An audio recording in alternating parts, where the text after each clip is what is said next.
The winter of 1918 did not merely bring the biting frost of the Siberian taiga. It brought the agonizing death rattles of an empire that had stood for 3 centuries. As the Romanov dynasty crumbled under the weight of revolution and civil war, a treasure of unfathomable proportions, the gold reserve of the Russian Empire, became the central protagonist in a desperate, blood-soaked odyssey across the vast Eurasian landmass. This was not simply metal. It was the lifeblood of a fallen world, a hoard of bars and coins weighing over 500 tons, representing the sweat and sovereignty of millions, now packed into heavy wooden crates and loaded onto armored trains.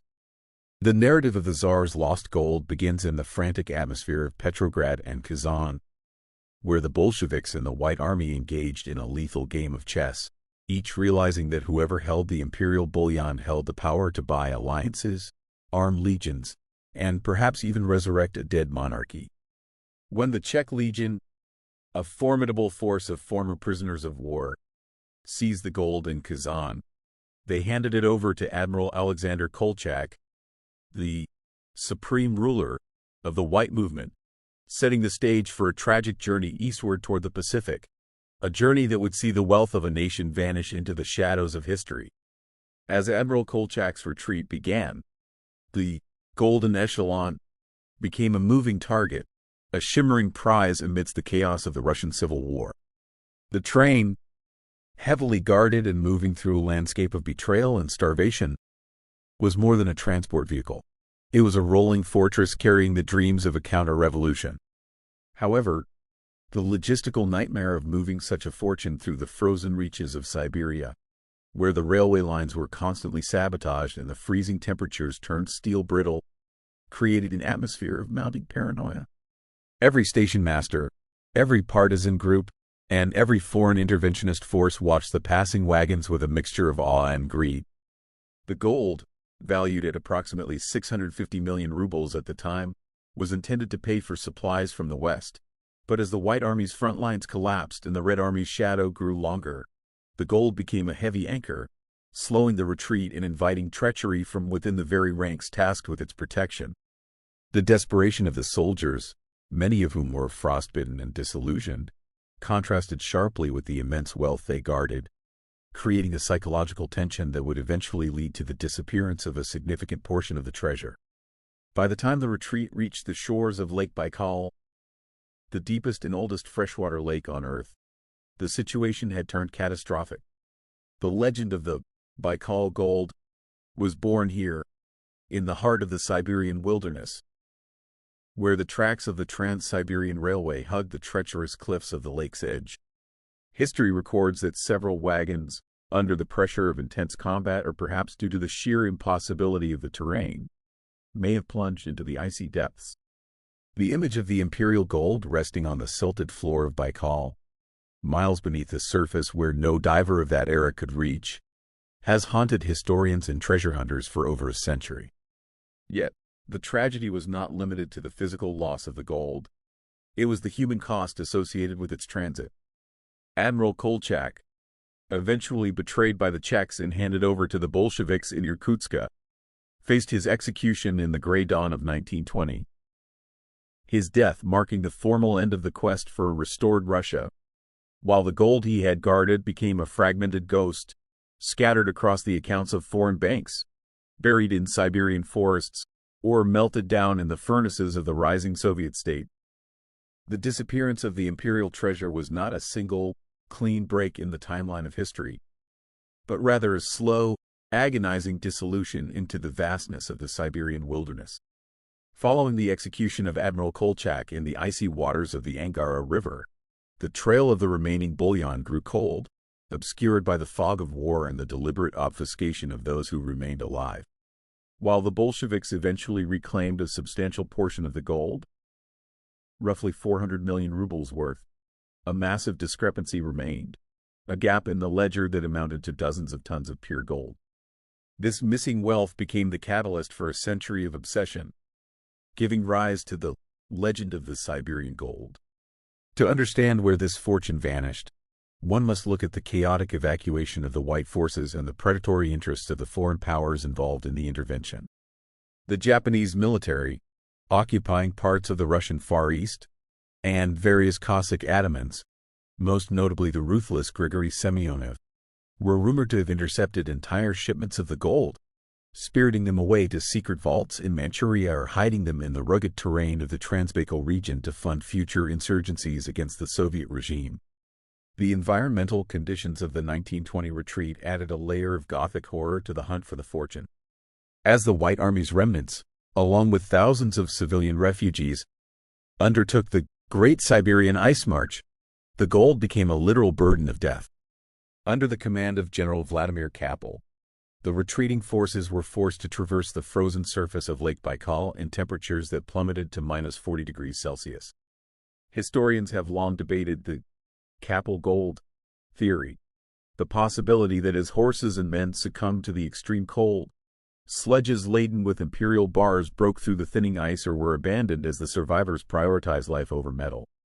Recent bathymetric surveys and deep-sea submersible expeditions in the 21st century have even reported finding metallic glints and debris at the bottom of the lake that resemble the 19th-century railcars used by the Tsar. Yet the crushing pressure and shifting silt of Baikal's floor have kept these secrets guarded.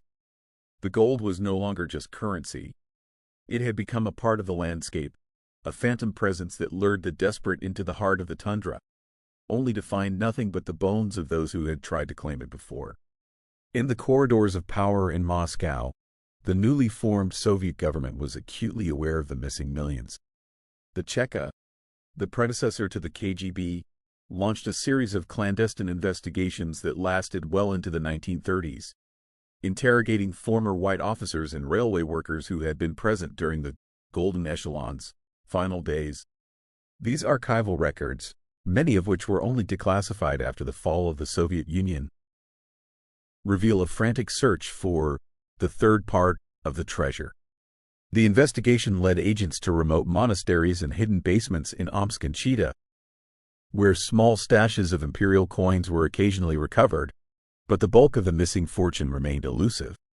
The narrative shifted from a military recovery operation to a geopolitical mystery, as the Soviet state accused the Western banks, specifically those in Great Britain and France, of laundering the stolen gold that had been traded by the Czech Legion and Admiral Kolchak's staff in exchange for weapons in recognition that never fully materialized. As the 1920s bled into the 1930s, the mystery of the Tsar's gold transitioned from a matter of state security to a whispered obsession among the Russian diaspora and international treasure hunters. The focus shifted significantly toward the Manchurian connection.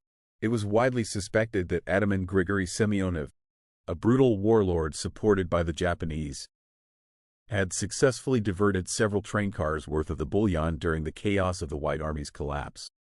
Semyonov's headquarters in Chita became a focal point of suspicion. Reports from intelligence officers of the era suggested that he used the imperial gold to fund his private army and maintain a lavish lifestyle in exile. However, when Semyonov was eventually captured by Soviet paratroopers in 1945, the trail of the gold remained frustratingly opaque. The archives of the Kwantung Army, which might have held the keys to the gold's movement into Japanese-occupied territories, were largely destroyed or classified at the end of World War II, leaving a void where the physical evidence of the gold's passage should have been. This sparked a series of legal battles in Japanese courts that lasted for decades, as the Soviet Union and later the Russian Federation attempted to sue for the return of assets they claimed were illegally deposited in the bank of chosen by fleeing white officers. Parallel to the geopolitical intrigue was the more localized and haunting search within the Siberian interior. In the vast, sparsely populated regions between Irkutsk and Vladivostok, the gold took on a supernatural quality. Local legends spoke of cursed gold buried in the taiga, where the sheer volume of the treasure made it impossible to transport by horse or foot once the train stopped running.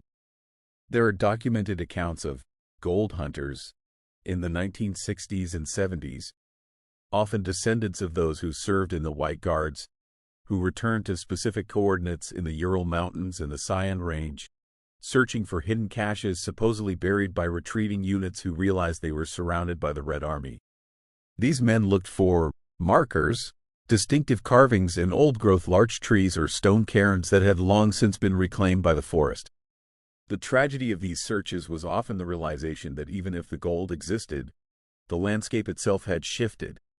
The relentless growth of the Siberian wilderness and the changing courses of rivers had erased the landmarks of 1920, turning the map of a fortune into a map of a graveyard. In the modern era, the hunt for the lost imperial fortune has moved from the forest floor to the digital and scientific frontier. Advanced satellite imagery and ground-penetrating radar have been employed by private consortiums hoping to locate the lost echelon, or the wagons rumored to have derailed into the depths of Lake Baikal. In 2009, the Mir-1 and Mir-2 mini-submarines, famous for their work on the Titanic, explored the depths of Baikal near the 106-kilometer mark of the Circum-Baikal Railway. They discovered the twisted remains of a train car and several crates that appeared to date from the Civil War era. The world held its breath as the robotic arms of the submersibles reached out to the silt, but the results were agonizingly inconclusive. While they found scrap metal and ammunition, the heavy gold bars, if they were ever there, may have sunk too deep into the soft sediment of the lake's floor to be recovered by current technology. This scientific pursuit underscores the enduring power of the Romanov gold. It is a treasure that refuses to be found, serving as a permanent, shimmering monument to the final, desperate days of an empire that vanished into the cold. The psychological legacy of the lost gold is perhaps as significant as its physical disappearance, weaving itself into the very fabric of the Russian soul and its long-standing relationship with tragedy and loss. As the decades passed, the gold transformed from a tangible asset into a powerful symbol of what could have been a lost future for the Russian state that vanished along with the Romanovs. In the late 20th century, as the Soviet Union began to thaw during the era of glasnost, a new wave of archival research emerged, shedding light on the foreign accounts mystery. It was discovered that during the height of the Civil War, Admiral Kolchak's government had successfully transferred significant sums of gold to foreign banks, particularly in Great Britain, the United States, and Japan, as collateral for military aid. These deposits, often shrouded in the complex legalities of a government that was never fully recognized by the international community, created a labyrinthine web of financial claims. To this day, the Russian Federation occasionally revisits these dossiers, asserting that interest-bearing accounts in London and Tokyo still hold the remnants of the Tsar's fortune, now worth billions of dollars in modern currency. The physical hunt continues to focus on the Cape Polovinaya region of Lake Baikal, where the terrain is most unforgiving and the water deepest. Local historians and divers have theorized that the gold wasn't just lost by accident. Some believe it was deliberately scuttled to prevent it from falling into the hands of the advancing Red Army.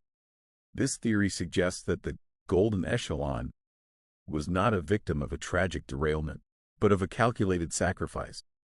The logistical reality of moving hundreds of crates of bullion through a region swarming with partisans meant that the white commanders faced a harrowing choice: surrender the wealth of the nation to their ideological enemies or commit it to the abyss. The haunting image of soldiers pushing crates into the black, freezing waters of the lake serves as a final, dramatic coda to the Romanov story, a gesture of defiance that ensured if the Tsar could not have his empire, his enemies would not have its riches. Beyond the lake, the taiga caches remain the holy grail for individual treasure seekers. In the vast forest surrounding the city of Omsk, which served as Kolchak's capital, rumors of buried, regimental chests persist. These stories are supported by the fact that many white units, realizing they were being encircled, split into small groups to escape toward China or Mongolia. It is highly probable that these smaller detachments carried manageable amounts of gold, coins and small bars, which they buried with the intent of returning in more stable times. However, the brutal purges of the 1930s ensured that most who knew the locations of these caches took their secrets to the grave or the gulag. Today, the search for the Tsar's gold has become a metaphor for the search for the truth of the Russian Civil War itself, a period of immense complexity where the line between heroism and desperation was as thin as the ice on Lake Baikal. The gold remains a ghost, a shimmering reminder of a fallen world, hidden beneath the silt, the soil, and the relentless march of time.